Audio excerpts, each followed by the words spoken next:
ways that we can prove that we love the Lord is by giving. Amen. Turn to page 3 of our bulletin for the congregational meeting.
Before you now. Father, we are here not because of routine, but we are here, Father God, to meet with you. We're here, oh Father, to give you praise. We're here, oh Father, to honor your holy name. Father God, and as we come into your presence, we pray that your Holy Spirit would rain down. You would rain down, Father God, and you would meet us at our points of need, Father God. We pray, Father God, that you would bring us a holy visitation this morning in the name of Jesus Christ. And at the end of the day, Lord God, let your name and your name alone be praised. In Jesus' name we pray.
Hallelujah. Hallelujah.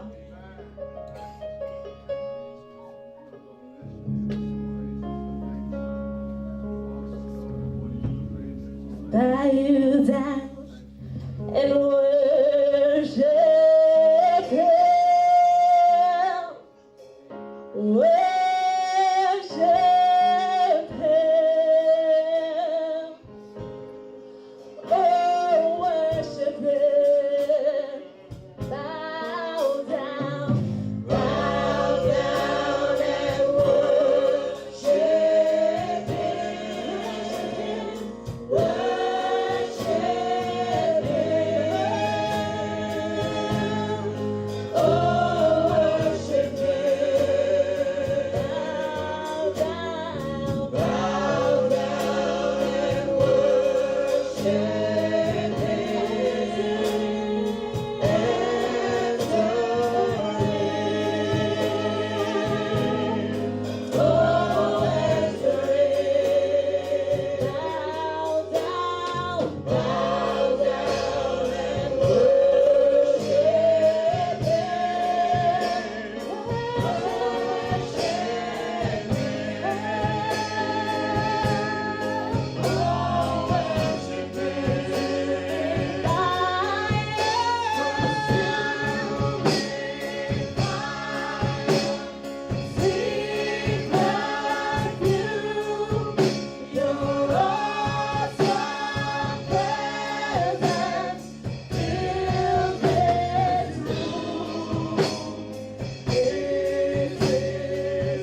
Is worthy to be praised, is worthy to be magnified. Is the King of Kings, the Lord of Lords, the everlasting Father. Let's appreciate Him. Let's say, God, we thank you, Lord God. We thank you for your goodness, for your mercies that endures forever. We appreciate you, Lord God. We bless your holy name, Lord, because you are worthy to be magnified. You are the Ancient of Days. You are the King of Glory. You are the Lord of Lords. You are the God that says yes, nobody can say no. You are the unchangeable changer. You are the God that have seen us through the month of January, February, March, April, May, June, July, August, September, October, November, even December. We will say, glory be to your holy name, O Lord. Oh, Father, you've been faithful, Lord God. Oh, Lord God, Heavenly Father, you are faithful, Lord. You are the Almighty God, King of glory, O Lord God. We look back into the year. We will say, God, you've been faithful, Lord God. Oh, be glorified, O Lord. Be magnified, O Lord. Be exalted, O Lord God. You've been faithful. You've been glorious. You've been faithful unto me every day. You've been faithful. Jehovah, you've been glorious. Hey, you've been faithful unto us every day. Every day.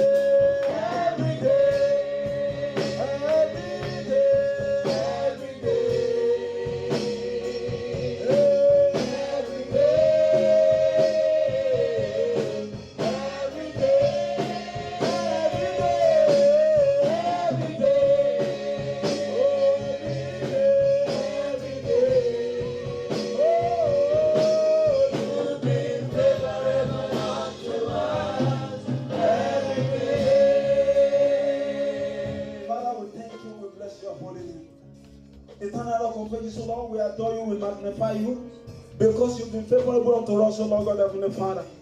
O Lord God, the King of glory, if you have looked into our life, O Lord God, carefully, you will know that we fail you in many areas, O Lord God. But you are faithful to your word, Father. We say, glory be to your holy name.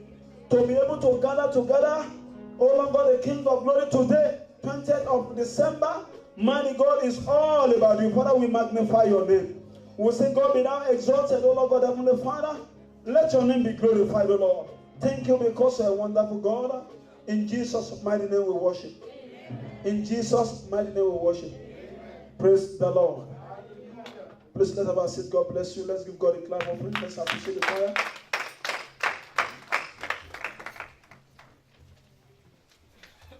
Praise the living Jesus. God is good. And all the time. And I pray God will continue to be good to you in the mighty name of Jesus. God will continue to be good to you in the mighty name of Jesus. Just tell your neighbor, God will continue to be good to you in the mighty name of Jesus. But you need to be good to God. Tell somebody you need to be good to God. Praise the Lord. Hallelujah. And I pray God will give us the grace to be good to ourselves in the mighty name of Jesus. Amen. You know, being good to God is being good to yourself. Praise the Lord. Hallelujah. You know, when I read in the scripture, the word of God says, love your neighbor as yourself. Then you tend to wonder, some people, they don't even love themselves. Somebody that didn't love himself or herself, how can the friend who love the neighbor? So which means is that, you know, if you sit down beside somebody that you know that's terrible, and they say somebody should love you as himself, then you begin to wonder, what kind of love can this fellow give? But God is good, and is faithful to his word. And I pray God will help you to love yourself in Jesus' name, and to be able to love other people as well in the mighty name of Jesus. So shall it be in the mighty name of Jesus. By the grace of God, this morning, I've been given to speak on joy to the world. As we celebrate, you know, the birth of our Lord Jesus Christ. Praise the Lord. Been the last Sunday before the Christmas, before the 25th. Praise the Lord. Joy to the world. Let's bow our head and pray. And I just want us to talk to God and pray that God, let the entrance of your word empower me today. You know, through word, a war is raised, and through word, peace can reign. Speak to God, that God, please, O Lord God, speak to me today. Let your word, O Lord God, the King of glory, meet my need. In the mighty name of Jesus, let the joy of this season not elude me. Can you please talk to God? Talk to God, that God, please, I need you.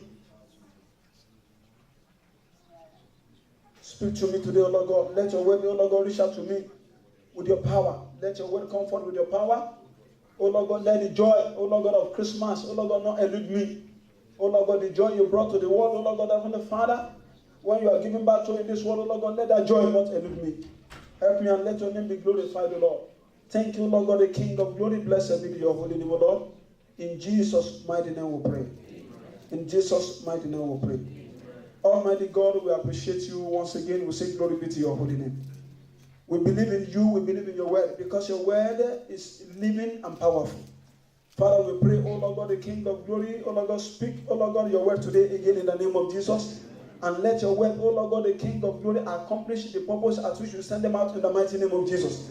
Mighty God, O Lord God, let your power follow your word in the name of Jesus. And let your word, O Lord God, the King of glory, O Lord God, make meaning to our life in the mighty name of Jesus. Let us return, O Lord God, a better Christian in the name of Jesus. Thank you because you're a wonderful God. In Jesus' mighty name we pray. In Jesus' mighty name we pray. Praise the Lord. Praise the living Jesus. Joy to the world. Please join me to open to the book of Isaiah. Isaiah chapter 9. I will read just 2 verses, verse 6 and 7. Isaiah chapter 9, verse 6 and 7. For unto us a child is born, unto us a son is given, and the government will be upon his shoulder. And his name will be called Wonderful, Counselor, Mighty God, Everlasting Father, Prince of Peace. Verse 7. Of the increase of his government and peace there will be no end. upon the throne of David and over his kingdom, to order it and establish it with judgment and justice from that time forward, even forever. The zeal of the Lord of hosts will perform this. Praise the Lord. That scriptures, that was one of the scriptures that gave us an hint, or probably gave the people, the people in the Old Testament an hint that somebody is going to be given back to, who is going to take away the sins of the world, who is going to redeem mankind and bring mankind back to God. And he said something in that verse. He said, and the government, and the government will be upon his shoulder. It means that, if government is upon his shoulder, it means that he rules. It's somebody that rules and reigns. And if you look at all the names, it said the name will be wonderful, because of the abundance of what he's going to be doing. He's going to be counselor. Because of what we're going to hear from him, what we're going to get from him. Today, all the time we gather here together to hear from God. And he's going to be mighty God. The one that is mighty, the one that has ability to perform his word. Many times we promise, and we don't even fulfill it. Especially the parents, many times we promise our children. If a child is troublesome, say, no, Daddy, I want, an aircraft. I want to play. If you don't, have the time, say, don't worry, I'll buy it tomorrow. And yourself, even if you're going to buy it, it's going to be a toy. And most of the time, the child actually need the one that flies up there. But he said, it's mighty God. The God that can, that will say something, I'll perform it. And will not try to change, the words in the sentence. They will not try to use synonyms to make, the sentence look different. And he said, everlasting Father. It means that the Father, for some of us, that's gone no biological father now. Some of us are even orphan. No father, no mother, someone like me. So, but we're talking about Father here that's always there, the Father that's not going to die. The Father that lives forevermore. And he said he's a Prince of Peace. He's the one that has peace in his custody. He's the one, that declares peace. He's the one that can allow peace to reign. And that's my joy today, that because he's a Prince of Peace, peace will reign in every area of your life in the mighty name of Jesus. Amen. Peace will reign in every area of your life in the mighty name of Jesus. Amen. Brethren, you see, the earth was created to be a place of joy. Because it is only a good thing that can produce a lasting joy. This earth was put together to be a place of joy. And if you look at God, when God created heaven and earth in the book of Genesis, chapter 1, God happens to be the first person that will perform what I call quality check. It's something we do now frequently. Especially in your organizations, when they do something, they want to check the quality. If the quality means actually meet up to the standard. And this God was actually the very first person that performed quality check. To check, even though God cannot fail, even though He cannot make any mistake, but He took time to teach us that we have to perform a quality check. And as a Christian, we need to think about all this. Are we performing a quality check at every stage of our life? Are we living to standard of God? If you open the Bible to the book of Genesis chapter 1, verse 18. Genesis 1, verse 18. The word of God says, in the second part, it says, and to divide the light, from the darkness. And his Bible said, that was when God started to create something. He said, and God saw that what it was good. That was, when the light, He saw it that it was. And if you move on to verse 21, we can see, something in verse 21 as well, where God did quality check, just to be sure, And the Bible said, and God saw it was good.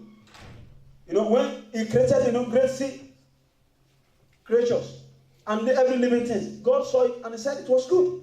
And if you move to verse 25 as well, Verse 25. Even in verse 25, God confirms as well that all He had created, all the things, they were good. He made it shine. So we as a Christian as well, we need to occasionally to check our life. Am I a better Christian? In as much as we grow older on every day, we need to check ourselves. God check all the things to make sure that everything He created were good. Praise God. Hallelujah. And in Genesis chapter 1 verse 26, and He now says something now. He said, then God said, let us make man in our image, according to our likeness, and let them have dominion over the fish of the sea, over the birds of the air, over the cattle, over all the earth, and over every creeping thing that creeps on the earth. He said, let's create a man in our own image, and let them have dominion over everything. And as a matter of fact, it was the dominion, that God said about mankind that attracted the devil to human being. Dominion over everything. God took a lot of time to create, He created everything. And He said, now let us create just one, let's create human being that will now have dominion over everything. The devil knows that if God is ruling over what He has created, He has no place, He has no choice. But because, God deliberately gave the power to mankind, He said, let human being have dominion. And that attracted the devil. Because he knows, one thing is that, if you dominate someone that have dominion over something else, then you rule. For example now, if we have somebody here who say, okay, it's like I just want to, I want to bless somebody in this church. And then he managed to pick a child. That, whatever you ask me, that's what I'm going to give you. I'm very sure if that child happens to be your child, there will be a lot of coaching in the house. Just ask for so, and so. And, let me tell you, no any parent will tell the child, can you ask for cookies? No. You won't tell your child to ask for cookies. When you have somebody that can, whatever you ask me, I will do, and the fellow is capable. You tell the child, ask for car, ask for big house, ask for a whole, ask for a city. Even the fellow can give it. And the child says, but I don't need that. All I need is cookies. You know what? I will give you cookies. But ask for all those things.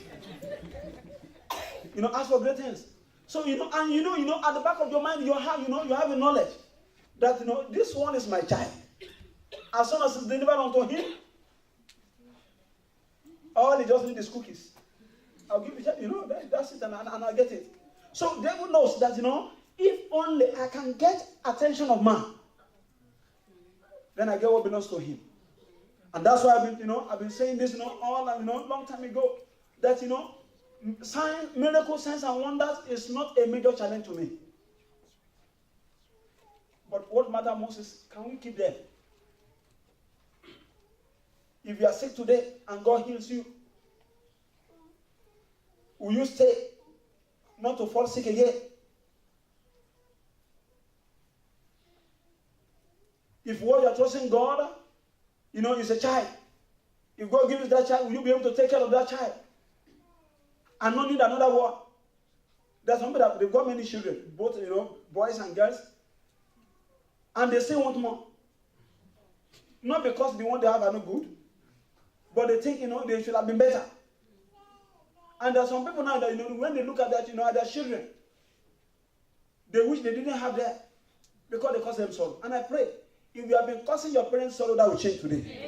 Amen. In the mighty name of Jesus. Amen. In any area your parents are looking at you and say, I wish I didn't give back to him or her. I pray that story will change. Amen. In the mighty name of Jesus, because God will visit you and touch you. In the mighty name of Jesus. So the dominion that God gave to mankind got attention of Satan. And he said, I can't get God, but if I can get man that has dominion over all the sins, then I may rule. And I rule. And if you look at our generation now, devil will do everything to get the attention of man. To make laws that are not right to God, that are not even right to mankind. And there's an example in the Bible. In the book of 1 Kings, chapter 11, verse 4. 1 Kings 11, verse 4. The Bible was talking about Solomon there. Solomon loved God, and the Bible said, he followed God according to the way his father followed God. David followed God. But in that 1 Kings chapter 11, verse 4, the Bible said, For it was so when Solomon was old, that his wives turned his heart after other gods, and his heart was not loyal to the Lord, his God, as was the heart of his father David. They turned the heart of this man away from God. Probably they've been doing this all the time. From the time, he married her. Because he married, I think, about 300 wives and 700 concubines. Or that way around. And they've been making every effort. And they couldn't prevail. But they waited for him until it was old. And the Bible said they were able to turn his heart around, away.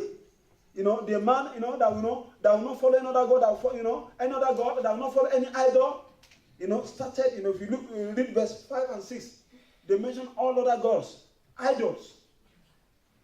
The one that asked God for wisdom, and God gave him wisdom, and he gave not just only wisdom, he gave him riches.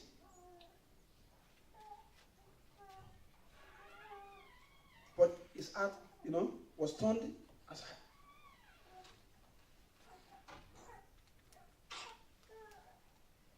You see, the challenge, we have in our time is that we don't really take note that, devil wants us because he actually wanted what God has delivered into our hand. The dominion, the power that God has delivered into our hand, he shares that power. And there's no way he can get it unless he has, he rules over us. And that's why, most of the people in the occultic, before you join them, they tell you, you have to confess that you belong to them. That they rule over you. And once you make that conversion, that's the end. So all you are telling God is that, you don't want God to, to be in it. You want that to be in it. And at the same time, too, that is the same way, we return back to God. Is that we confess Jesus Christ as our Lord and personal Savior. You know what it means when you have personal assistant? Your personal assistant cannot come to you and say, no, sir, I want to assist somebody. You are meant to be my personal assistant. So I give you instruction. So when we accept Christ as our Lord and personal Savior, then things change. And you see, therefore God, the dominion over mankind, when God was angry with men. When God was angry with mankind, that was where, devil actually took the advantage. Let's open about to the book of Genesis. Genesis chapter 3. I'll read verse 16 and 17. That was after, the Adam and Eve, they ate what God told them not to eat. And God was giving judgment in this, in Genesis chapter 3, verse 16. It said, the Bible said, to the woman, he said, I will greatly multiply your sorrow and your conception. In pain, you shall bring forth children. Your desire shall be for your husband, and he shall rule over you. And verse 17. And then to Adam he said, because you have heeded to the voice of your wife, and have eaten from the tree which I commanded you, saying, you shall not eat of it. Cursed is the ground not for your sake. In toil you shall eat of it all the days of your life. That was what he told Adam and Eve. And as soon as God declared that upon Adam and Eve, then the devil took advantage of that. And that is why, it is hard to understand when enemy, has taken advantage of this pronouncement until we give our life to Christ. We know that when you have given your life to Christ, the old thing has passed away. All the old causes has passed away. All things has become new. But without that, it is very hard to actually understand, where, the toiling is, is proportion to the toiling that God declared in his word. Or, devil has added more to it. He took advantage. But when we return back to God, we believe that now I've given my life to Him, to God, to Christ. Then, things that are meant to happen before I did that, shouldn't happen. And, if you look at, the Word of God is complete. Do you know that this pronouncement came in Genesis chapter 3, verse 16? But God, made a change in John chapter 3, verse 16. He made a change. In different chapter of the Bible, but the same chapter and verse. Let's read John 3:16, which we know. It said, "For God so loved the world that He gave His only begotten Son, that whosoever believe in Him should not perish, but have everlasting life." Do you know that the challenges we face in this world could make a human being to perish, to die before their time? Toiling could make people to die before their time. Pain could kill anyone before their time. But in John chapter 3, verse 16, because of love that God, had for this world, He made a change. He reversed it. He reversed the course in Genesis 3:16 with love. In John 3:16.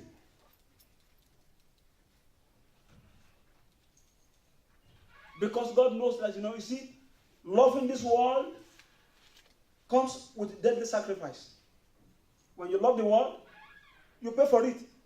And because God loved the world, He gave His only begotten Son. He gave the best.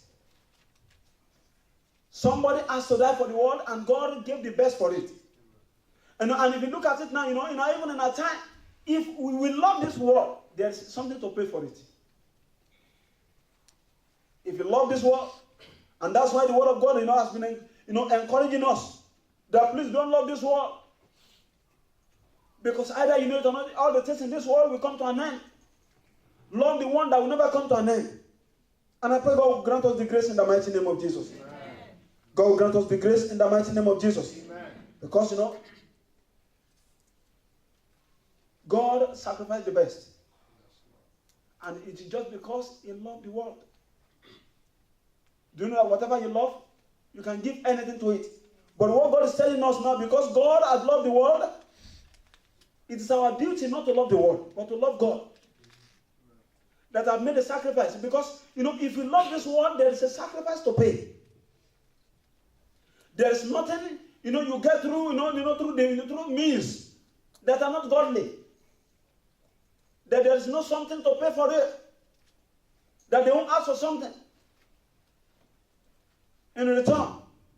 But because God loved the world and God has made the sacrifice, what He wants from us is for us to love Him. So that the world, will be under our control. And I pray again for you that God will help us. Amen. And help you too in the mighty name of Jesus. 1 John chapter 2. I will read verse 15 and 16. 1 John chapter 2, verse 15 and 16. Do not love the world or the things in the world. If anyone loves the world, the love of the Father is not in him. Verse 16. For all that is in the world, the lust of flesh, the lust of the eyes, and the pride of life is not of the Father, but of this world. And do you know that because of all the sins, God knows that if He did not shower His love upon us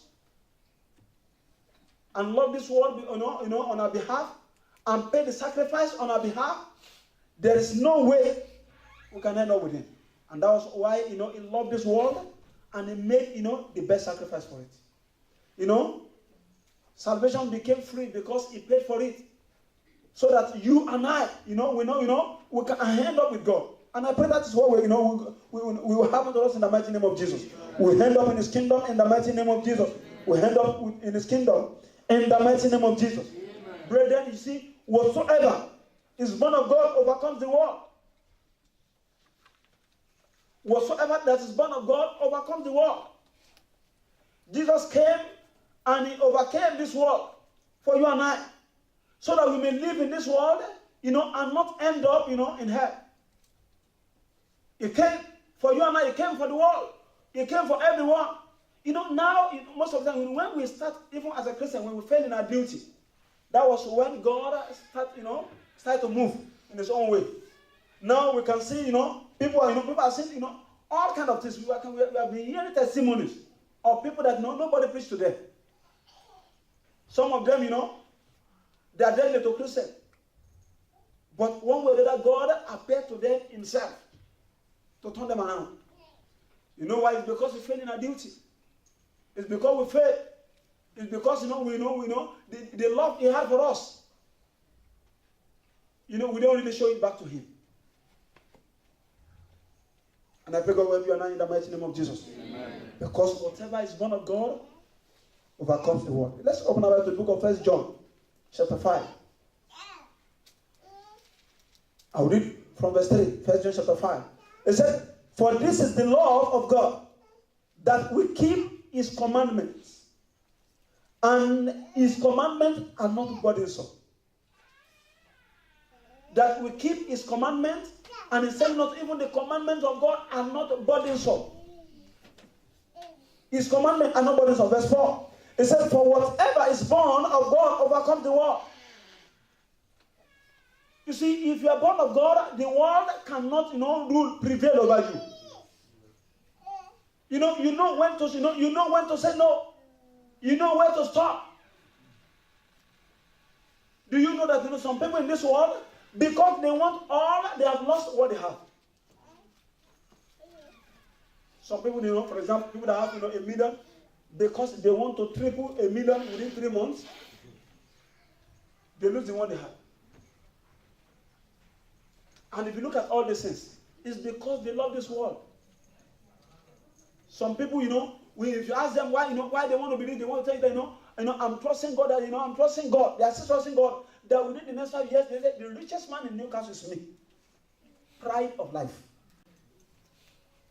Pride of life. When I enter a community, I want them to know that I've arrived. Pride of life. But if we are born of God, all these things, they don't really mean any major thing to us. Because either we know it or not, empty we came into this world. If you go down with expensive things, some people will dig it up. They will recover it. They will dig it up. I'm telling you, it doesn't matter any part of the world. If somebody is buried with £1 million in this Newcastle, it's a matter of time. People will sit in the paper. They will dig the fellow up and go away with the money. Praise God. Whatever is born of God overcome this world. And John 5 said, "Who is he who overcomes the world? But he who believes that Jesus is the Son of God." It's only people that believe that, the Son of God. And we obey His commandment, as told us in verse 3. Because, the commandments of God are not burdensome. If you know what the people, that love this world, really love this world, if you know what they do, what they can do to have their way, then you will be surprised that what do we want to gain from it? But if you are born of God, you overcome the world. This world, doesn't really, mean major to you. You cannot just, you can't lose your soul because of this world. Because do you know, if God tarries in the next 200 years, there will still be Newcastle. But if you are alive in the next 100 years, nobody wants to live around you. I mean, I'm not talking about your children, your grandchildren, but if you personally, as you are sitting there in the next 100 years, you are still in Newcastle. Somebody like me might be afraid to stand beside you. But it doesn't even matter how much it is. One day we're going to live. But there is a place that we're going after we die from here. But if you love this world, you will take the place from us. And that was the reason that we're redeemed. That was the reason that God closed His eyes and He gave us the best. To suffer what you will have what you will have suffered, to suffer on my behalf as well. And do you know that God denied Him on the cross? He denied Him. It doesn't matter out of your heart. As a parent, you can't see your child in agony and not respond. And not even with God, I can do anything at any time. God can make a change and reverse. But he ignored. Because it was meant to be so. That so the devil may have nothing to accuse you and I of. And that's the joy of the reason we have. Not just be shopping. Not just, have say. It's because somebody paid the price that nobody can pay for you. And I pray that God will help us not to miss the opportunity in the mighty name of Jesus. God will help us not to miss the opportunity in the mighty name of Jesus. Because, he came and overcame the world. And do you know, even the word of God says in the book of John chapter 30, the second part of John 14:30. John chapter 14 verse 30. It said, for the ruler of this world is coming, and he has nothing in me. If you love the world, there's a tendency that the world will have something in you. They will have something to hold against you. They will have something to accuse you about. But if only you can love God, the world has nothing in you. And that's why, you and I, we need to examine ourselves. The coming of Christ into this world.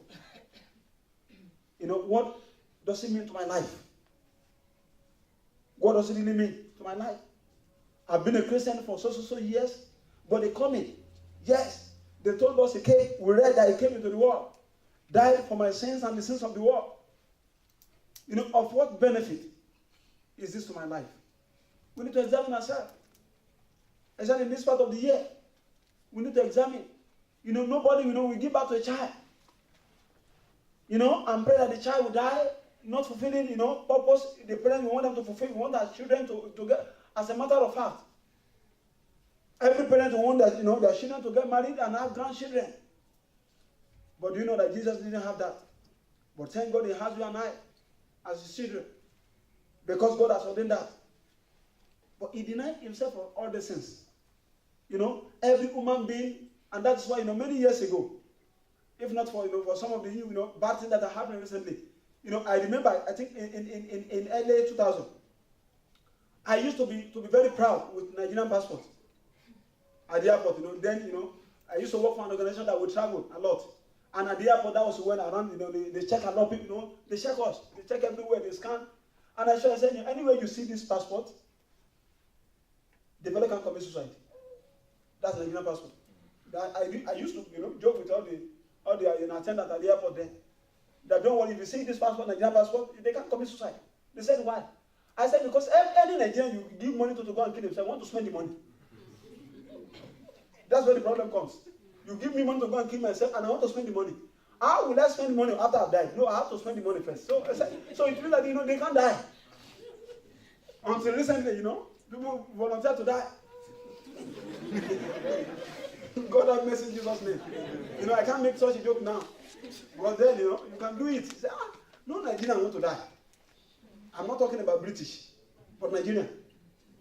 Because the money you give them, you give to them to go and die, they want to spend the money. So in the cause of spending the money, so why would they die? Praise God. But we need to examine ourselves, brethren. We really need to examine. Jesus went through all this for us. He went through all this for us. If Jesus happens to be a human being, I'm telling you, he will quickly marry. I'm telling you, I have many children. And said now, it won't even be praying at the last day. That God, I wish this cup. It would have been praying from the day one. He said, at this world, there's a few things we can, and the food are there, everything are there. Let's eat something and enjoy and ride and let's use the power and get what we want. But he went through all this. Then we need to examine ourselves. Of what benefit is death to you and I? So on that note, I want us to examine ourselves on three things. The first one is, do I love God? Do I love God? It's the first question. Do I love God? You see, if you love somebody, you have time for the fellow. If you love somebody, you listen to the fellow. If you love somebody, one way or another, you want to obey. There are some things that, we don't want to do. Because we love that fellow. Sometimes, you want to beg. Because of love. Do you love God?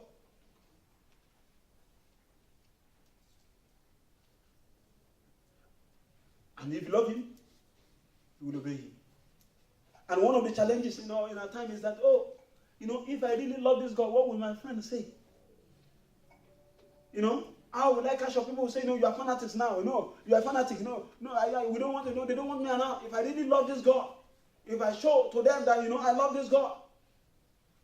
But do you know, if you really love God and people hate you, it's not that they hate you, it's because they are actually hated God. For example, now, if somebody will hate you that, I hate you because, you just want to obey God at all times, not because, it's not you. If you are trying to obey God, it's not you, it's because of the law they can't obey. And the Bible tells us in the book of John 7:7, it says, the world cannot hate you, but it hates me because I testify of it that its works are evil. One of the things that happens when someone gets born again, and now is that the friend will say that now, don't tell him any secret. He won't reveal it. They only need to ask him, who has done this. He said he won't tell lie because God will know, will not want him to tell lie. He won't tell lie, so you reveal it. So they say, the first thing is, don't tell him anything anymore. And another thing is, you become a body. I said, is John coming? John will be in trouble. I remember many years ago, while I was in school, we had 2 born-again Christians in our class. And those people, sometimes, the whole class want to discuss some things. We have to get 2 people to get them out. The whole class will get them out and we discuss. Because we know, from beginning to the end, they will disagree with you, and they'll tell you, all this you are doing, we're going to go and report you. and that's where the problem comes. So you want to get them out. You don't want them to know. So it's because God will reveal. He has revealed that the work of this world, they are evil. And that's why that's why it's not you that they want to hate, it's God. Because they know that the one in you will not allow you to do evil things. And John 15:18. And the word of God said, if the world hates you, you know that it hated me before it hated you. It means that, even if the world will hate you, you have to understand from John 7:7 that they have hated me because, I'm the truth. And I'm telling you the truth. Most of the time, if not all the time, cockroaches will never pray there is light. Because they operate in the darkness. They will never pray there is light. Even the rat, sometimes will never pray there is light. Let every place just be dark. So that we move around to do whatever I want to do. So the first question is, do you love God? Do you love God? For somebody that died, God forbid, do you know that in the church now, if somebody needs heart transplant, who can be a donor? A brother in the church needs heart transplant. So maybe they will cut your own into 2 and then give. Who will be a donor?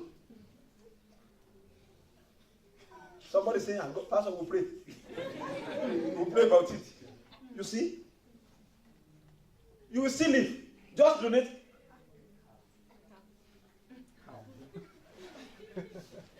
Part of it, in a way. Maybe the liver or whatever, just donate something. Let them cut it off and then take one. And you manage one out of 2. It's hard for a human being to do. But Jesus gave all. He gave all. He gave all. That is why, we need to think about, do you really love him?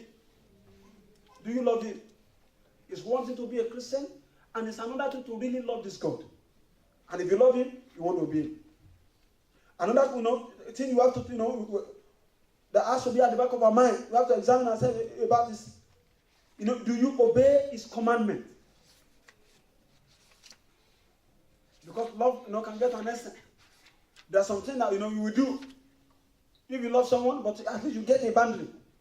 Now you've shown to me that you don't want to kill yourself because you love somebody. That you don't want to kill yourself.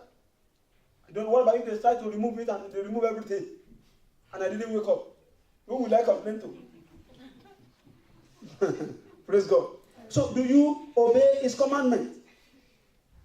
And the Bible tells us in the book of Matthew chapter 11, verse 28 to 30. It said, come to me all ye who labor and heavy laden, and I will give you rest. It said, take my yoke upon you and learn from me. For I am gentle and lowly in heart, and you will find rest for your soul. Verse 30. It said, for my yoke is easy and my burden is light. My yoke is easy and my burden is light. It means that there is nothing God wants us to do, that there is no grace available for us to be able to do it. There's nothing God wants you to do. There is no grace available. There is nothing you want to become in God, that there is no opportunity. Sometimes ago, we threw a question out there. How many gifts of the Spirit are we praying for in the church now? In the last 1 year, how many of us pray for the gift of faith? Last 1 year. Maybe few people. How many of us pray for the gift of healing? You have more people that do that. Because how will you wish to just go on the street? They want to go and bury somebody, put him down. You lay hand, the fellow rise up. As a matter of fact, before you glorify God, you feel like this. They don't say aside. Do you still have more people? As if you are the one that's healing, that's raising the dead. We just want to. But what about discerning of spirit? You see, you don't want to discern anything. What concerns you? Let everybody go with their own thing. You see, and we don't pray for all these gifts. Word of knowledge, word of wisdom. We don't pray for that. Because we need all these things to help us in our Christian journey. We need them. Brethren, it is a shame when a believer is crying where unbeliever is crying. Then what's the difference? What will make unbeliever to jump up and say, I will kill myself? A believer is doing the same thing. I will kill myself. Then what's the difference? And this, why he came. But do you obey him? Do we even plan to obey? There's something, you plan to do it. Do we plan to obey him? That God, I know that in the next couple of days now, we have New Year resolution. God, in this new year, I want to obey you. I want to, study your word. I want to know more of you. We've said that in many prayer requests. I want to know more of you. As if God will just appear and say, this is me. We need to study the word of God. Do we obey him? We need to study the word of God. We do New Year resolution. All the time, the Bible passage that's well read by women is Genesis. Genesis and Matthew. Because you plan that now, read the Bible this year, the whole Bible. And in January, you start with Genesis. By the time you get to January chapter 10, you forget about it. It's like Genesis, Old Testament is burdensome. Let's go to New Testament, you read Matthew. And before you know, we leave it. But if you are going to obey him, you need to acquaint yourself with his word. And I pick up a person in the mighty name of Jesus. Amen. And the third one is this. Do you tell others about Jesus? That's the question that every Christian should ask himself as well.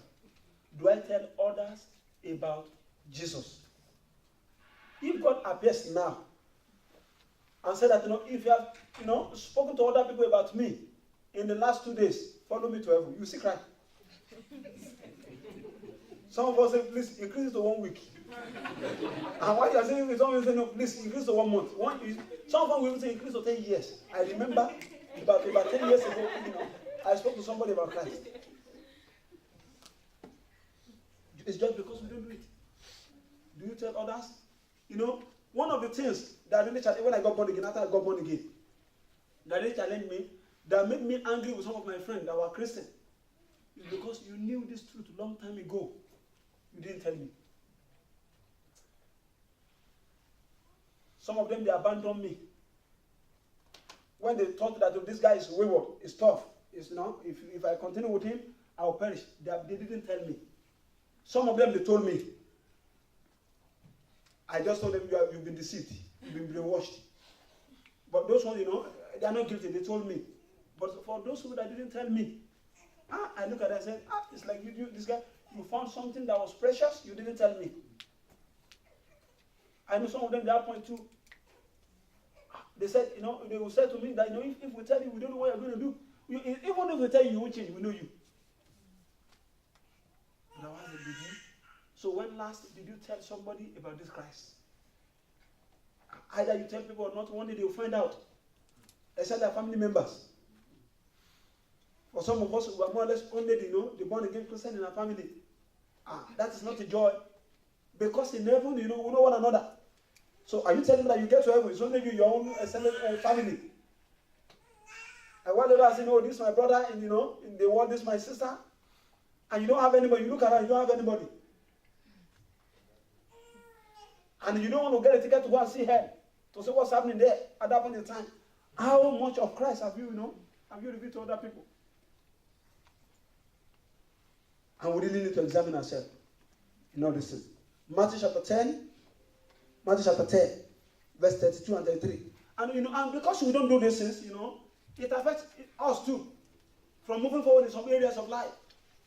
Matthew 10, 32 and 33. It says, therefore, whosoever confesses me before men, him I will confess before my Father in heaven. That means that sometimes, because we fail to witness, it makes us to pray more. And let me let you to a secret today. One of the reasons why we believe, pastor can easily pray and get an answer is because I'm witnessing to you now. Is that also? And not only you, in any time I find myself, I feel uncomfortable until I talk to people around me. And do you know one thing? If Jesus will confess you, it means that, he's going to present your case himself. That we have to attend to. And let's read verse 33. Matthew 10:33. He said, but whosoever denies me before men, him I will also deny before my Father who is in heaven. How many times, you sit down, beside someone, Holy Spirit tells us, preach to him. Have you heard that before? You are around somebody, preach to that fellow. And you look at the fellow. This one can't be born again. You look at the fellow. Where will I start? Is it your message? Is it your message? I remember somebody shared a testimony years ago. He said, somebody was trying to talk to him. He said, don't talk to me about Christ. I don't want to. The fellow ran after him. He said, please, before you give up, try Jesus. That's all he told him. He said, before you give up. The man didn't tell him he was passing through anything. He said, before you give up, try Jesus. And he said, when he was thinking of committing suicide, remember that statement.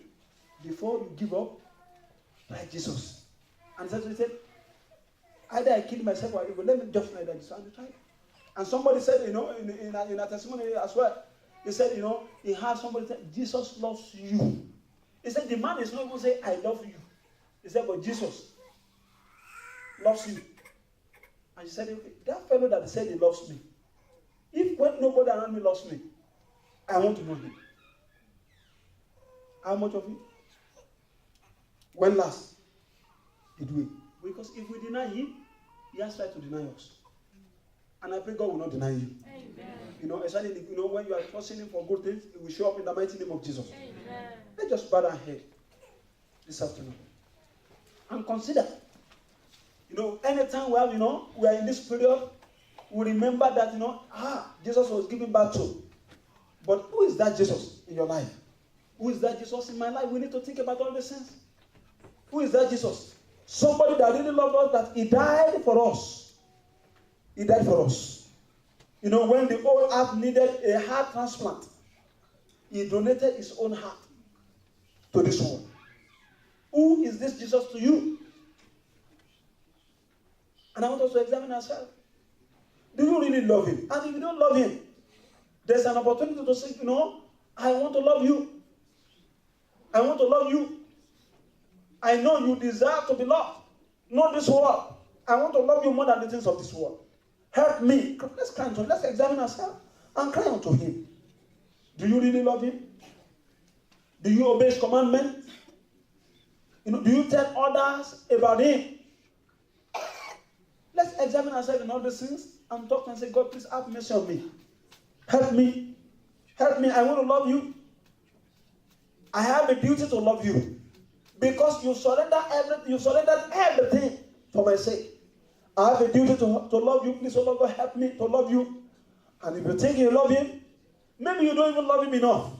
Maybe you have, it has an extent at which you can go with him. Pray that God, please, oh Lord, help me to love you the more.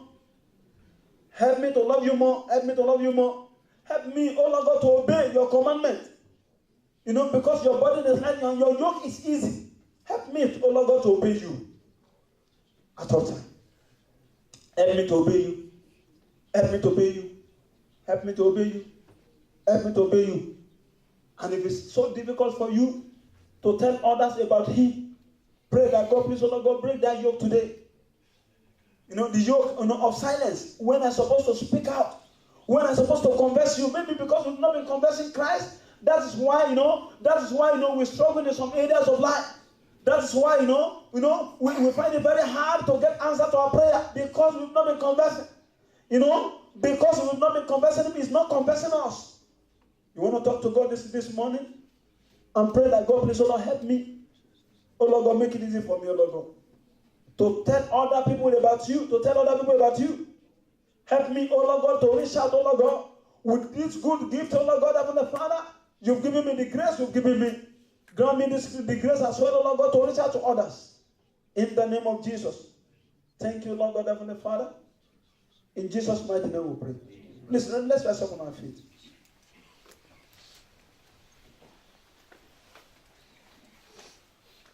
We're going to pray a few prayer points, and I want us to pray with all our heart. Proverbs chapter 8, verse 17. The first part makes us understand that God loves those that love him. He said, I love those who love me. And brethren, if God loves you, forget about pastor, forget about anybody that hates you. Forget about any decree. Forget about any cause anywhere. If God loves you, we need to go and read about Solomon. The Bible said God loved Solomon. And that was why he gave him, initiative to give an offering that God will respect. I love those who love me. God didn't say, I will love you, and if you don't love me, that's okay. He said, I love those who love me. And I want us to cry to God and say, Father, I have a duty to love you. Please grant me, help me to love you. Because we still need him to help to because nobody can come unto him unless he draws the fellow to himself. That God, in every area of my life, oh Lord God, in all I do, oh Lord God, oh Lord, help me, oh Lord God, Heavenly Father, oh Lord God, to show forth your love, oh Lord God. Help me, oh Lord God, to love you. I have a duty to love you, oh Lord God, because you've given all unto me. And you say you love those that love you. How can I love you, oh Lord God, if you don't grant me the grace? How can I love you, oh Lord God, Heavenly Father, oh Lord God, if you don't put it in me? Because it's not in a man to do that which is right. God, oh Lord God, Heavenly Father, I want to love you. Oh Lord God, the King of glory, I want to love you. Mighty God, oh Lord God, Father, I want to love you, oh Lord God, Heavenly Father. Brother, when you love God, things of God will not become paramount. In your life, you pray that God, please, I want to love you. Oh Lord God, I want your desire to prevail, oh Lord God. The desire for you, the zeal for you to prevail over every other thing, oh Lord God. Oh Lord God, I want to love you. It is not a crime to love who loves you. Father, Lord God, please help me to love you more. Help me, oh Lord God, to love you more in every area of life, oh Lord. Help me, oh Lord God, to give priority to you, oh Lord God. In every area of life, help me to love you, oh Lord God, Heavenly Father. In the mighty name of in Jesus' mighty name we pray. Amen. In Jesus' mighty name we pray. Amen. Brethren, he has told us that his commandment is not burdensome. They are, and the commandment of this world, they are burdensome. People did not fail exam because they don't know nothing. It's because they don't know enough. And sometimes we see people that are fervent in class, do all the things, will be there on time, they still fail exam. Just because they can't write enough. Or they can't write, the right answer to things. And lecturer is not going to that fellow comes to class all the time. And even if you don't attend class all the time, you manage to write something that is very good anyway, you just pass. And I want us to cry to God, Heavenly Father, today. And pray and say, Father, in the name of Jesus, oh Lord God, make it easy for me to obey you. Make it easy for me, oh Lord God, Heavenly Father. Oh Lord God, I want to commit to this, oh Lord God. Father, grant me the grace to obey you, oh Lord God, at all time, oh Lord God. I have desire today, oh Lord God, to obey you, because, oh Lord God, your commandment is not a burdensome. It's not burdensome, oh Lord God, Heavenly Father. Oh Lord God, in every area of life, oh Lord God, where it's been tough for me, oh Lord God, to obey you, oh Lord God, Heavenly Father. Where it's been tough for me, oh Lord God, to obey you, Father, Lord God, grant me the grace today. Let's talk to the Father, grant me the grace, oh Lord God, to obey you, oh Lord God, in every area of life. Grant me the grace to obey you, oh Lord. Grant me the grace to obey you.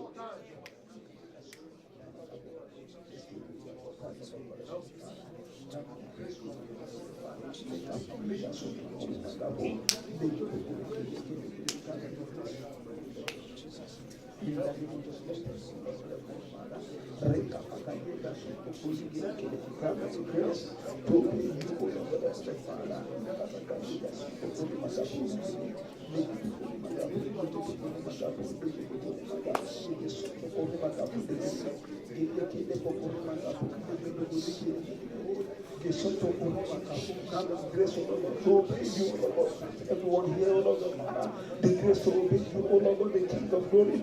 Blessed be to your holy name, oh Lord God, Heavenly Father. In Jesus' mighty name we pray. In Jesus' mighty name we pray. Brethren, he made it clear to us. He said, therefore, whoever confesses me before men, him I will also confess before my Father, who is in heaven. You see, if only we can confess Christ, I think our prayer request will be less. All the time at which our prayer request is answered, will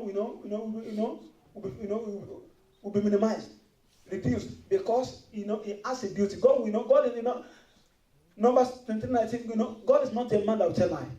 That Jesus said, those who confess him before men, he will confess. I don't know how easy it is for you to witness. But I want us to pray and cry to God and say, Father, in the name of Jesus, as from today, make it easy for me to witness about you. Can you come talk to God? Let's talk to him. That God make it easy for me to witness, oh Lord God, to witness, oh Lord God, to tell other people, oh Lord God, about you, regardless of situations, circumstances, oh Lord God, make it easy for me. Pray that God, Father, help me, oh Lord God, Father, make it easy for me. Mighty God, help me, oh Lord God, make it easy for me to tell other people, especially in this season, oh Lord God, when everybody is talking about Christmas, oh Lord God, that happens to be, oh Lord God, the time you are giving back to, oh Lord God, help me, oh Lord God, to reach out to people around me. Help me to reach out, oh Lord God, to as many, oh Lord God, that I come across, oh Lord God, that God, oh Lord God, that you came for the world. You came for that world we're celebrating. We're celebrating because you came for this world. Help me, oh Lord God, make it easy, oh Lord God, for me to evangelize, to speak, oh Lord God, to reach out to others, oh Lord. Make it easy, oh Lord God, Heavenly Father, in the mighty name, make it easy, oh Lord God, the King of glory. Thank you, Lord God, Heavenly Father. In Jesus' mighty name we pray. In Jesus' mighty name we pray. Sometimes all we just need is to invite somebody. And God will take it over from there, because there are some people that you are meant to reach that other people cannot reach. There are people that you are meant to reach that other people cannot reach. And if we do not reach them, we are failing God. And I want us to cry to God and say, Father, in any way I've been failing you because I did not reach out to people. My Father, help me today, oh Lord God. Oh Lord God, so that I can make an amendment, oh Lord God, Heavenly Father. For as many that are perishing, that are meant to reach, oh Lord God, I'm sent to reach them, that have not been reaching, oh Lord God, Heavenly Father. Today, oh Lord God, Heavenly, help me. Grant me the grace, oh Lord God, the zeal, oh Lord God, to reach them. In the mighty name, as many, oh Lord God, Heavenly Father. If you look at Apostle Paul, he reached a lot of people. He reached the Gentiles. If we go from one city to another, he reached them because it was meant to reach them. It was sent to reach them. There are some people you are sent to reach. If you have not been reaching them, you need to pray that God, oh, have mercy on me, oh Lord God, help me. For as many that are meant to reach, I'm supposed to reach, oh Lord God, grant me the grace to reach them, oh Lord. Thank you, Lord God, Heavenly Father. In Jesus' mighty name we pray. I have a heart to pray for a set of people today.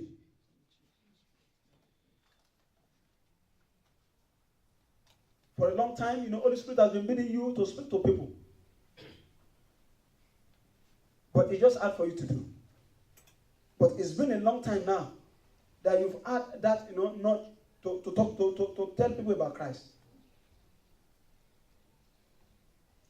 God want me to pray for you so that spirit can return. You see, devil cannot hint you to preach to people. Devil cannot. It's only God. And God is saying, that some people, set of people here today, is giving you that, speak to this one, but you've disobeyed him many times. Now you don't really have that kind of, feeling again. God wants to make a change. If you are here this afternoon, you just lift up your right hand so that I can pray with you. It's been quite some time. You get that not, preach to this one. And before, it's something that comes, preach to this one. And because you disobeyed it, it's just been hard. And as you have raised up your hand, talk to God and say, God, have mercy. Have mercy on me, forgive me. Because God is not a waster. If God is telling you, God could have used somebody else. And that is why God has chosen not to use you anymore in a way. But God wants to, He want to revisit you back again. He wants to restore, bring back that relationship. Because if God uses you, He cannot abandon you. You want to begin to talk to God and say, God, please, oh Lord, have mercy on me. I know I failed you. Your spirit has touched me, moved me to speak to other people, which I did not do. God, have mercy on me. Forgive me. Forgive me today. Forgive me. You talk to God as you have lifted your hand unto God. Talk to Him. I'm not the one that is telling you to preach to others. It's God. God has been telling you to preach to them, but because you've not been doing it, probably that assignment has been given to others. Because the devil is taking advantage of what we're not doing. The advantage you are not, is taking advantage, making use of opportunity that we fail to do. Pray to God that God have mercy on me. Father, have mercy on this one, O Lord God, Heavenly Father. Have mercy, O Lord God, the King of glory, and let your name be glorified. In Jesus' mighty name we pray. And I pray for you. Father, we thank you, we bless your holy name. Eternal rock of ages, O Lord God, the King of glory, we lift you up on high because there's no like unto thee. Father, this one, they realize that probably in the past, O Lord God, you have, willingness to use them to reach other people. Even when they did not even plan, you speak to them to reach other people. But they have acknowledged that one way or the other they failed you. But they want you back. They want that relationship back. Father, I pray. Oh Lord, because you've revealed this, you can do it. Father, I pray, restore that relationship in the name of Jesus. Amen. Relationship that makes God to be confident and man to be used of Him. Mighty Father, restore back in the mighty name of Jesus. Amen. And I pray because there's nothing we can do without your help, oh Lord God. I pray that God, oh Lord God, the King, of that extraordinary help from you that makes a man to do, oh Lord God, what God wants him to do, that makes a woman to do according to God's purpose, oh Lord God, Father. Release upon them in the mighty name of Jesus. Mighty Father, oh Lord God, as from now, whosoever you want them to speak to, oh Lord God, you will grant them utterance in the name of Jesus. Mighty God, what to tell the Father will not be missing in the name of Jesus. Father, let it be and let your name be glorified. Thank you because you are a wonderful God. In Jesus' mighty name we pray. Finally, I want us to cry to God and pray and say, Father, before the end of this year, bring me unspeakable joy. Can you talk to God? What you are trying to tell God is that God, before the end of this year, do something in my life that will give me unspeakable joy. That will bring joy, joy abundantly to my heart. That God, before the end of this year, oh Lord God, Heavenly Father, do something, oh Lord God. Let your mighty hand, oh Lord God, work, oh Lord God, Heavenly Father, in heaven and on earth, underneath the heart, oh Lord God, and bring me great joy. In the name of Jesus.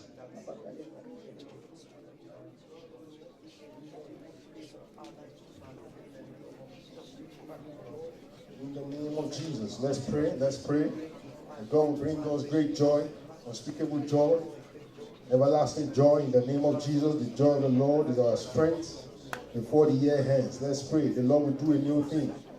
What ears have not heard, what eyes have not seen. And God will fulfill His great plan and purposes for our life in the name of Jesus. Let's pray that God will crown this year for us with goodness, with great joy, with unspeakable joy. We shall have great testimonies in the name of Jesus. That the testimony that God will give us before the end of the year will surpass the ones we've had even in time past in the name of Jesus. Let's pray in faith. God is a God that do wonders. What men thought are impossible, with God it is possible. All things are possible. Let's key in all those requests in your heart that today, oh Lord God, as I pray in faith, oh Lord, I believe with you all things are possible. Lord God, let your mighty hand, oh Lord, in heaven and on earth and underneath the earth manifest. Let it fulfill your great plan and purpose for our lives in the name of Jesus. We pray that there be performance before this year ends, O Lord, of those great things, O Lord God Almighty, that you are proposed to do in our lives in the name of Jesus. Thank you, Heavenly Father, for what you have done. Blessed be your name. For in Jesus' mighty name we pray.